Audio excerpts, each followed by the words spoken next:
औज़ुबिल्लाहिमिनश्शैतानिर्रजीम बिस्मिल्लाहिर्रहमानिर्रहीम अस्सलामु अलैकुम वरहमतुल्लाहि वबरकातुहू। कोई भी रूहानी अमल अगर हम दुरुस्त तरीके से करेंगे और उस रूहानी अमल को करने का सही तरीका अगर हमें मालूम चल जाए तो किसी भी रूहानी अमल में कामयाबी के चांसेस बढ़ जाते हैं। अक्सर लोग मुख्तलिफ़ रूहानी अमाल करते हैं मुख्तलिफ़ मकासद के लिए और उसमें वो नाकाम हो जाते हैं, जिसके पीछे बेशुमार वजूहात हो सकती हैं। इन बेशुमार वजूहात में से एक वजह अमल का दुरुस्त तरीके से अदा ना करना है।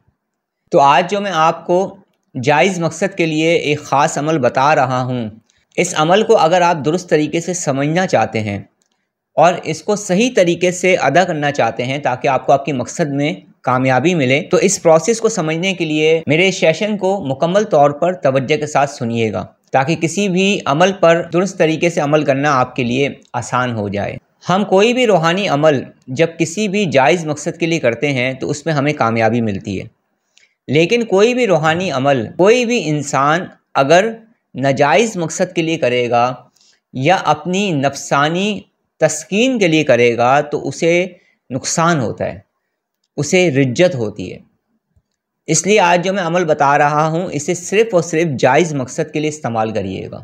किसी के भी कदम को बांध देना और किसी के भी दिल को किसी भी चीज़ से फेर देने का ये एक ताकतवर अमल है और इंतहाई आसान अमल है। इस अमल में मैं आपको एक ताकतवर नक्श भी बताऊँगा, उस नक्श को बनाना कैसे है और बनाने के बाद फिर उसके साथ करना क्या है, किस तरतीब से उस नक्श को इस्तेमाल करना है, उस चीज़ को तवज्जो के साथ सुनिएगा। और जब आप नक्श बना लेंगे तो आपने फिर पढ़ना क्या है, उसकी क्या तरतीब है, उसे भी तवज्जो के साथ सुनिएगा।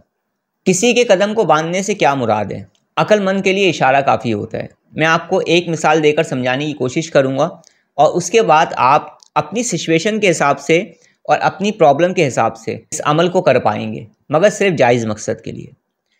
इसकी मिसाल ऐसी है कि जैसे आपका किसी के साथ बहुत करीबी ताल्लुक़ है, समझाने के लिए बता रहा हूँ आपको, और आपको ये पता है कि इस शख्स के जो कदम हैं ये किसी नाजायज़ मकसद के लिए उठते हैं, और जब उस मकसद के लिए वो जाता है या उसका दिल उस तरफ माइल होता है तो इससे बेपनाह नुकसान होता है। जैसे कोई मर्द है और उसका किसी भी औरत के साथ कोई नाजायज़ ताल्लुक़ है, आप चाहते हैं कि वो इस काम से रुक जाए, या कोई औरत है और वो कोई ऐसे काम करती है जो गैर अखलाकी है, आप चाहते हैं उस कामों से उसका दिल फिर जाए, वो बुराई की इस चीज़ को छोड़ दें, तो उसके लिए भी आप इस अमल को कर सकते हैं। इस अमल के दो फ़ायदे होते हैं, एक तो कदम भी बनता है और दूसरा दिल फिर जाता है उस काम से, दिल उचाट हो जाता है उस काम से।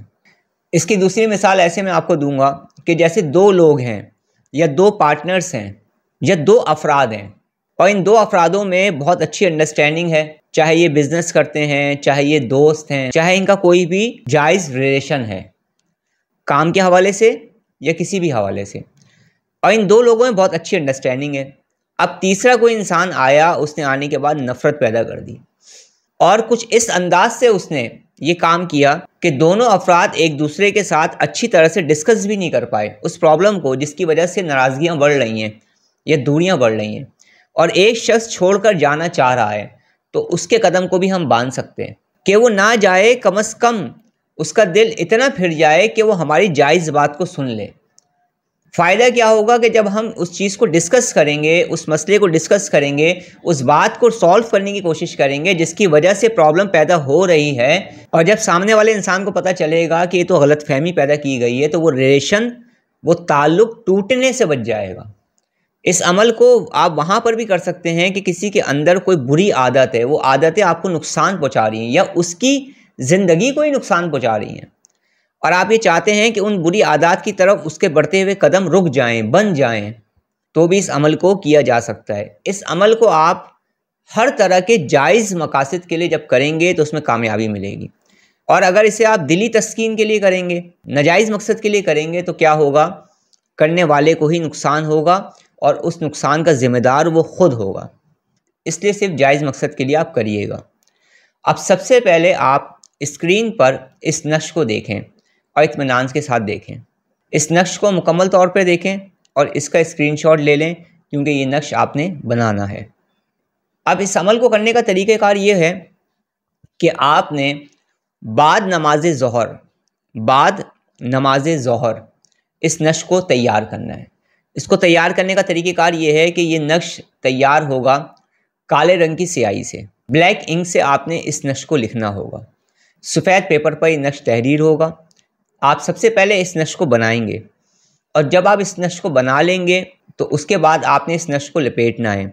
इतनी बात जहन में रखिएगा, जो भी अमल का प्रोसेस मैं आपको बता रहा हूँ ये शुरू से लेकर आखिर तक, स्टार्ट से लेकर एंड तक, आप जिस मकसद के लिए अमल कर रहे हैं ना उसका तसव्वुर आपने बरकरार रखना है, उस काम की तरफ आपने मुतवज्जह रहना है और बिल्कुल यकसुई के साथ आपने इस काम को सरअंजाम देना है। तो जब आप ये नक्श लिख लेंगे तो आप इसे लिपटेंगे। लिपेटने के बाद इसे आप सबसे पहले इस पर आप सुर्ख रंग का कपड़ा चढ़ाएंगे। कौन से रंग का कपड़ा चढ़ाएंगे? सुर्ख रंग का कपड़ा। और जब आप इस नक्श पर सुर्ख रंग का कपड़ा लिपेट लेंगे, थोड़ा सा कपड़ा चाहिए होगा आपको, उसके बाद इस सुर्ख रंग के कपड़े पर आपने स्याह रंग का कपड़ा यानी ब्लैक कलर का कपड़ा जो है ना लपेटना है इस नक्श के ऊपर। और जब आप ब्लैक रंग का कपड़ा भी इस पर लपेट लेंगे, सुर्ख रंग भी लपेट लिया, उसके बाद ब्लैक रंग लपेट लिया, उसके बाद आपने इसको लाल धागे से बांधना है। जिस इंसान के लिए भी आप ये अमल कर रहे हैं ना, उस इंसान के नाम के जितने हुर्फ हैं, बिलफर्ज उसके नाम के हुर्फ 4 हैं, तो 400 मरतबा आपने वो पढ़ के दम करना है जो मैं आपको बता रहा हूँ। और यहाँ पर इस बात को जहन नशीन रखिएगा कि आप जब उस इंसान का नाम लेंगे तो सिर्फ उस इंसान का नाम होना चाहिए, ना आप वालिदा का नाम उसमें शामिल करेंगे और ना ही आप वालिद के नाम के हुर्फ को शामिल करेंगे। सिर्फ उस शख्स का जो नाम है उस नाम के हुर्फ को आप लेंगे और उतनी 100 मरतबा आप पढ़ेंगे। अब आपने पढ़ना क्या है? आपने पढ़ना है या काबिज़ो या कवियो। उस शख्स के नाम के हुर्फ के मुताबिक आपने इस अमल को पढ़ना है। अच्छा, नाम के हुर्फ के मुताबिक पढ़ने से क्या मुराद है? यानी कोई शख्स है और उसके नाम का हुर्फ जो आते हैं वो 4 आते हैं तो 400 मरतबा आप पढ़ेंगे। किसी के नाम के हुर्फ 5 हैं तो 500 मरतबा पढ़ेंगे। किसी के नाम के हुर्फ 3 हैं तो 300 मरतबा आप पढ़ेंगे।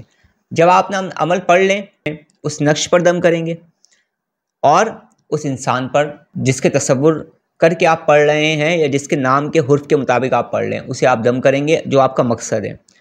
और जब आप दम करेंगे तो आपने जब उसको दम करना है आलम तसव्वुर में, तो आपने उसके पाँव पर भी दम करना है, तसव्वुर करते हुए कि मैं इसके कदम बांध रहा हूँ इस बुरे फेल से या इस बुरे काम से। उसके बाद आपने इस नक्श को किसी भी वीरान जगह पे जाकर दबा देना है। किसी भी वीरान जगह पे जाकर आप इसे दबा सकते हैं। ये अमल आपका कंप्लीट हो गया। अब आपने क्या करना है? अब आपने 11 दिन तक ज़ोहर की नमाज के बाद और असर की अजान से आधा घंटे पहले तक आपने अपने इस अमल को रोज़ाना पढ़ना है, 11 दिन तक या 21 दिन तक। अमल की तादाद क्या होगी?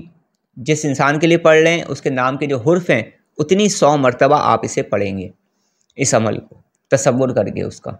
और जिस मकसद के लिए पढ़ रहे होंगे वो मकसद आपने अपने जहन में रखना है। 21 डेज़ तक आपने इस अमल को करना है। जिस मकसद के लिए आप ये अमल कर रहे होंगे, जिस जायज़ मकसद के लिए आप ये अमल कर रहे होंगे, उस मकसद में आपको कामयाबी मिलेगी। बेशुमार लोग हैं जिन्होंने इस अमल से फ़ायदा उठाया है और हर तरह के जायज़ मकसद के लिए जब उन्होंने इस अमल को किया है तो उसमें उनको कामयाबी मिली है। आज जो अमल बताया है इसे जायज़ मकसद के लिए इस्तेमाल करें, इसे फ़ायदा उठाएं। मुझे अपनी दुआओं में याद रखें। अस्सलाम वालेकुम व रहमतुल्लाहि व बरकातुहू।